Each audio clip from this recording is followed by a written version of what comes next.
आप सभी ने भगवान राम और सीता के कई कहानियां सुनी और पढ़ी होगी, लेकिन एक कहानी ऐसी भी है दोस्तों जो आप नहीं जानते होंगे।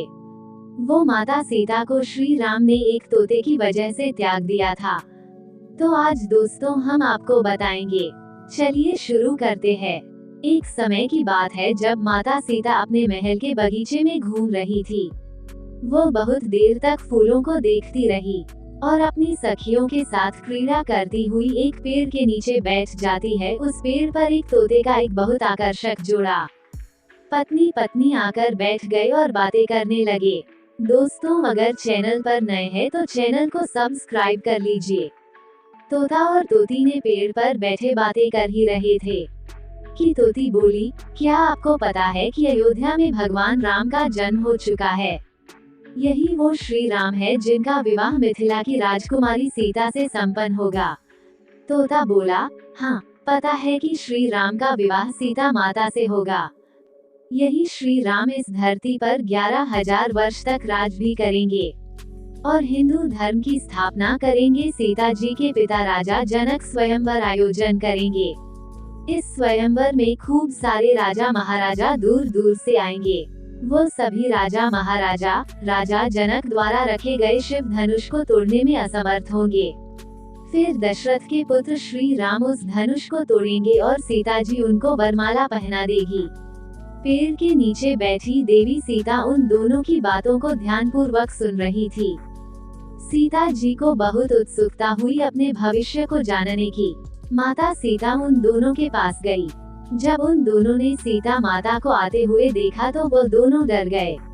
वो डर के मारे उड़ने को तैयार ही थे कि तभी अचानक सीता जी ने उन दोनों को रोक लिया। सीता जी ने उन दोनों से बोला कि आप दोनों डरो नहीं। सीता जी ने उन दोनों को आश्वासन दिया कि वही मिथिला की राजकुमारी जनक पुत्री सीता है। उनकी यह बात सुनकर तोता तोती को चैन आया। सीता माता ने उनसे पूछा कि वो दोनों कौन से राजकुमार राम की बात कर रहे हैं। तब तोता और तोती ने बताया कि वह अयोध्या के राजकुमार और दशरथ पुत्र श्री रामचंद्र की बात कर रहे हैं। माता सीता ने पूछा कि जिस धनुष की तुम बात कर रहे थे, क्या उसे कोई नहीं तोड़ पाएगा? तो इस पर तोते ने कहा कि वह धनुष केवल रामचंद्र जी ही तोड़ पाएंगे। इसके बाद सीता माता ने पूछा कि उन दोनों को ये बात किसने बताई?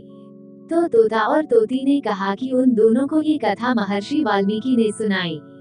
ये सारी बातें सुनकर सीता जी अपने आगे के भविष्य को जानने उत्सुक हो गई। सीता जी ने उन दोनों से कहा कि वो दोनों उनके महल में ही रहकर उनके भविष्य के बारे में बताएं। तो इस बात पर तोते ने कहा कि माता मेरी पत्नी गर्भवती है, इसलिए वह अभी तो महल नहीं चल सकते हैं, लेकिन बच्चे के जन्म के पश्चात वह दोनों सीता जी के महल जरूर आएंगे। लेकिन सीता माता उनकी बात को नहीं मानी और वो उन दोनों को महल में रुकने के लिए मजबूर करने लगी। जब वो दोनों माता सीता की बात नहीं माने तो सीता माता ने तोते की पत्नी को कसकर पकड़ लिया। तोती ने कहा कि कृपा करके सीता जी उसे छोड़ दे। तोते ने भी बहुत आग्रह किया पर सीता माता नहीं मानी। वह तोती को अपने राजमहल ले जाने लगी। तभी तोती ने कहा कि वो आखिरी बार बोल रही है कि उसे सीता जी छोड़ दे, वरना वह उन्हें श्राप दे देगी। इस बात पर सीता जी मुस्कुराए और बोला कि राजकुमारी को कभी श्राप नहीं लगता है। अंत में तोती ने श्राप दे दिया। तोती बोली कि जैसे आज मुझे गर्भवती को अपने पति से अलग रहने के लिए मजबूर किया जा रहा है, ठीक वैसे ही सीता जी को भी अपनी गर्भावस्था में अपने पति से अलग रहना पड़ेगा। श्राप देने के तुरंत ही बाद में उस तोती ने दम तोड़ दिया।